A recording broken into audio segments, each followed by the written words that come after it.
One nation one election यानी पूरे देश में लोकसभा के साथ ही सभी विधानसभाओं के चुनाव, यानी जब भी चुनाव हो तो लोकसभा और राज्यों की विधानसभा के लिए एक साथ ही वोट डाले जाएं पूरे देश में एक साथ। तो इस दिशा में मोदी सरकार ने अपना एक बड़ा कदम उठाया है, एक देश एक चुनाव की दिशा में।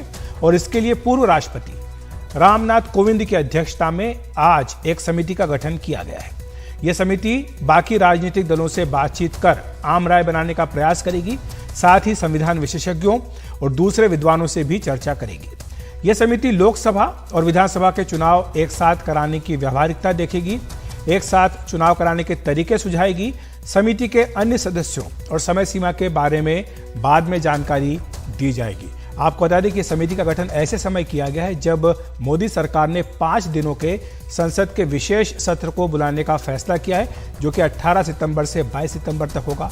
सरकार ने इस विशेष सत्र का एजेंडा नहीं बताया है और इसलिए लगातार कयास लग रहे हैं कि क्या सरकार एक देश एक चुनाव कराने की दिशा में कोई बिल ला सकती है या कोई आगे इस बारे में कदम उठा सकती है। क्या कठिनाइयां आ सकती हैं, क्योंकि ये ऐसा विचार है जो काफ़ी लंबे समय से चल रहा है। इसके सुझाव समय समय पर दिए जाते रहे हैं और देश जब आज़ाद हुआ था तो 1967 तक जो चुनाव होते थे वो सारे चुनाव साथ ही होते थे।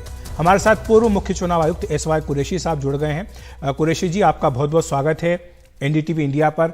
आपसे यही समझना चाहेंगे कि क्या आपको लगता है कि वाकई देश में ज़रूरत है सारे चुनाव एक साथ कराने की, क्योंकि इसके पीछे तर्क ये दिया जाता है कि अगर आप अलग अलग चुनाव कराते हैं, जो कि अभी होते हैं, तो खर्चा बहुत ज़्यादा आता है, संसाधनों पर बोझ पड़ता है, आदर्श आचार संहिता लंबे समय तक रहती है तो इससे सरकार का कामकाज प्रभावित होता है और साथ ही सुरक्षा बलों का इंतजाम भी अलग अलग करने में काफ़ी दिक्कतें आती हैं। देखिए, ये जैसा आपने ठीक कहा कि ये डिबेट तो बहुत दिन से चल रही है, तकरीबन 8-9 साल से। और साथ साथ उस वक्त जब प्रधानमंत्री जी ने इस टॉपिक को फ्लैग किया था, ऐसा नहीं कि उन्होंने पहली बार ये बात की थी, उससे पहले अडवाणी जी ने कही थी और उससे बहुत पहले वसंत साठे जी ने कही थी।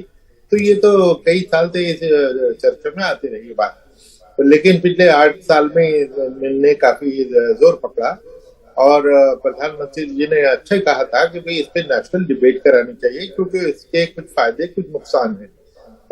ये देश पे थोपा नहीं गया था और एक कंसेंसस बनाने की बात की गई थी और नेशनल डिबेट की बात की गई थी, जो बहुत अच्छी चीज है।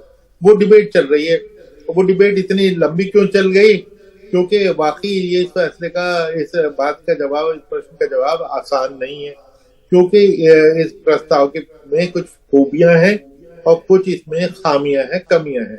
तो सबसे पहले मैं इसकी खूबियां गिनवा देता हूँ कि ये बात ठीक है, खर्चा बहुत होता है, इलेक्शन चूंकि कई फेज में किए जाते हैं, इसे लंबा चल जाता है, जिसकी वजह से जो normal functioning of the government और एडमिनिस्ट्रेशन वो जरूर प्रभावित होती है। ये सारी बातें तो ठीक है, लेकिन इसके के कुछ फायदे भी हैं कि एक सबसे पहले तो एक दफा मैंने BJD के एक MP मेहताब साहब से ने एक बड़ा स्टेटमेंट दिया कि जनता से तो पूछे जनता क्या चाहती है। जनता को बार बार चुनाव होना अच्छा लगता है, क्योंकि ज्यादातर गरीब जनता के पास तो कोई पावर ही नहीं है, एक ही पावर है वोट देने की। कम से कम 5 साल में एक बार जो नमस्ते करने आते हैं, उनको बार बार इलेक्शन की वजह से उनके पास बार बार आना पड़ता है। वरना आपने कितनी बार सुना होगा कि कोई MP एक दफा इलेक्शन जीतने के बाद कॉन्स्टिट्यूएंसी में नहीं जाता, वहां पे पोस्टर लगते हैं, गुमशुदा की तलाश, वांटेड, ये सब ये क्यों लगते हैं? क्योंकि पलट के ही नहीं देते। अब बार बार इलेक्शन की वजह से कम जनता के पास जाते हैं, तो जनता के पॉइंट ऑफ व्यू से देखना चाहिए। इलेक्शन कमीशन के पॉइंट ऑफ व्यू से तो नहीं देखना चाहिए। इलेक्शन कमीशन ने तो इसको कहा था बहुत अच्छी चीज है, मैं भी कहता हूँ इलेक्शन कमीशन के लिए तो बहुत अच्छी चीज है। क्यों अच्छी चीज है? हमारा जो इलेक्शन कमीशन है कुरैशी साहब, क्या वो इक्विप्ड है कि ये सारे चुनाव एक साथ करा ले? क्योंकि हम देखते हैं कि छोटे छोटे राज्यों में ही कई चरणों में चुनाव होते हैं, तो फिर ऐसे में आप जब कई चरणों में चुनाव कराते हैं तो पूरे देश के चुनाव एक साथ क्या 6 महीने थोड़ी ना लगेंगे? 6 महीने तक चुनाव ही होते रहेंगे? नहीं, ये मैं बताता हूँ उसको। चुनाव आयोग ने जब शुरू में ये प्रपोजल आया था, उस वक्त कहा था कि हम तो तैयार हैं, हमारे लिए तो ठीक है। मैं ये कह रहा था कि चुनाव आयोग के लिए तो बड़ी अच्छी चीज है, क्योंकि देखिए वोटर तो एक ही है, उन्हें पंचायत के लिए भी वोट देना है, विधानसभा के लिए भी देना है, लोकसभा के लिए भी देना है। तो 3 बार आने के बजाय 1 बार आ जाए। पोलिंग स्टेशन भी वही है, उसको मैनेज करने वाली मशीनरी जो डिस्ट्रिक्ट एडमिनिस्ट्रेशन है वो भी वही है, सिक्योरिटी ऑपरेटर भी वही है। तो इसलिए लॉजिक तो ये कहती है कि एक ही दफा इलेक्शन हो और 3 मशीनों पे आदमी आके बटन दबा दे। लेकिन तो कुरैशी साहब, आपसे एक सवाल इस बारे में, ईवीएम के बारे में पूछना था। ये भी एक तर्क दिया जा रहा है कि चूंकि ईवीएम की एक लाइफ स्पैन होती है, 15 साल से ज्यादा आप उसको यूज नहीं करते हैं, और अमूमन होता है कि जब अलग अलग चुनाव होते हैं तो एक जगह की ईवीएम बाद में फिर दूसरी जगह भी जा सकती है, तीसरी जगह जा सकती है, तो आपको बार बार ईवीएम खरीदने की जरूरत नहीं होती। लेकिन अगर आप पूरे चुनाव एक साथ कराएंगे तो आपको बहुत बड़ी संख्या में ईवीएम चाहिएगी, तो खर्चा तो करीब करीब फिर उतना ही पड़ जाएगा जितना कि आप अभी खर्चा बचाने की बात कर रहे हैं। जी, दो बातें इसमें। तो खर्चा बचाने की बात, खर्चा सिर्फ इलेक्शन कमीशन का खर्चा बचाने की बात इतनी नहीं है जितना पॉलिटिकल पार्टीज का खर्चा हो जाता है। एक एस्टिमेट था कि 60,000 करोड़ रुपए खर्च हुआ। मैं उस पर आता हूँ, पहले आप ही की बात का जवाब देता हूँ कि ये बात है ठीक है। लॉजिस्टिकली इलेक्शन कमीशन के लिए तीनों इलेक्शन एक साथ कराना, 3 नहीं 2 इलेक्शन कराना आसान काम है।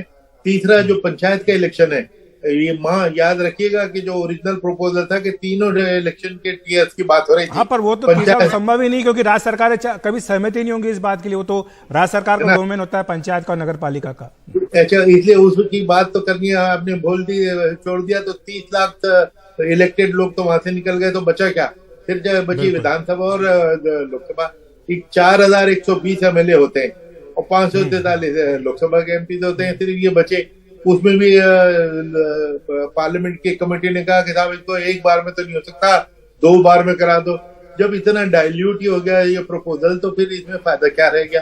तो इसमें जो ये देखने की बात है कि इलेक्शन कमीशन तो अगर एक बार कराता है, तो आपने ठीक कहा कि मशीनें हमको 3 गुना चाहिए होंगी, क्योंकि अभी तो वो मशीनें रिसाइकिल होती हैं कि लोकसभा के इलेक्शन उससे करा के उस मशीनों को ब्लैंक करके दोबारा इस्तेमाल करते हैं।